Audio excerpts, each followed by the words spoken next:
Program is the active center. Program is the active center. Welcome. In this explainer, we're going to break down the pretty complex world of U.S. trade policy and see how the United States plays both offense and defense on the global economic stage.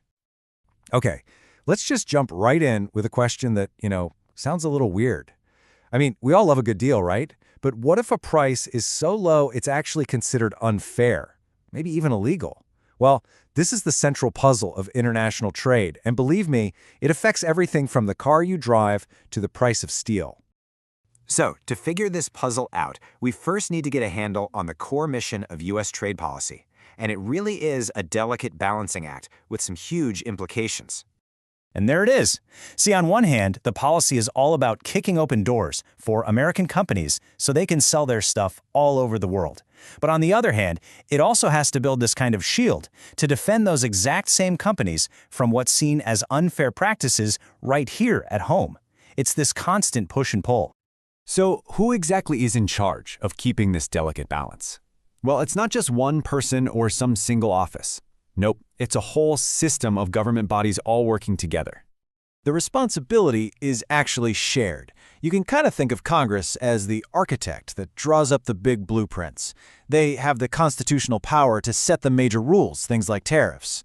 Then you've got the executive branch acting as the project manager, the ones who negotiate the deals and handle all the day-to-day enforcement.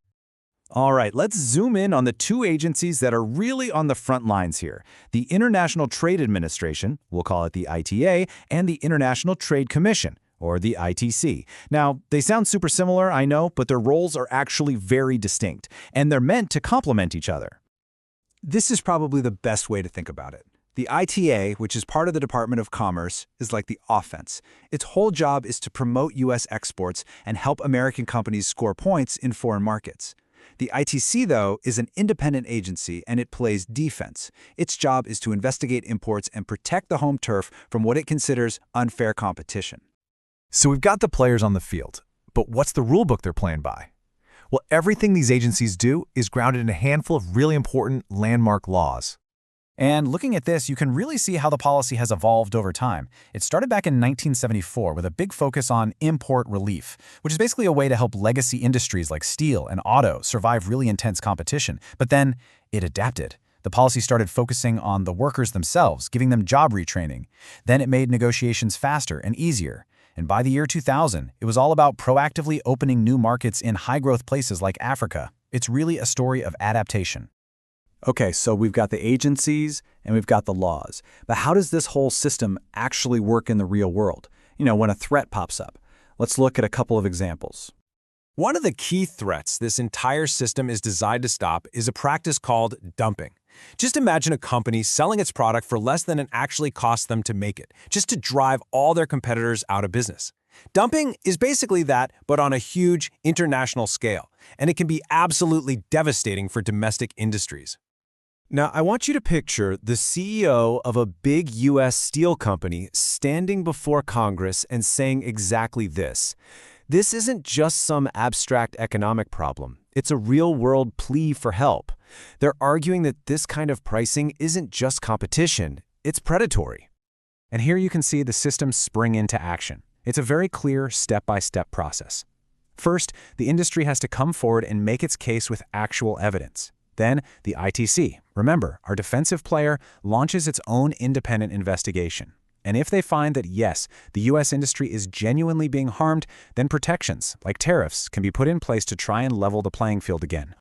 And hey, it's not just about steel. This exact same framework was absolutely crucial for the American auto industry. Back in the 70s and 80s, these kinds of protective measures gave U.S. automakers the critical breathing room they needed to retool and modernize when they were facing intense foreign competition.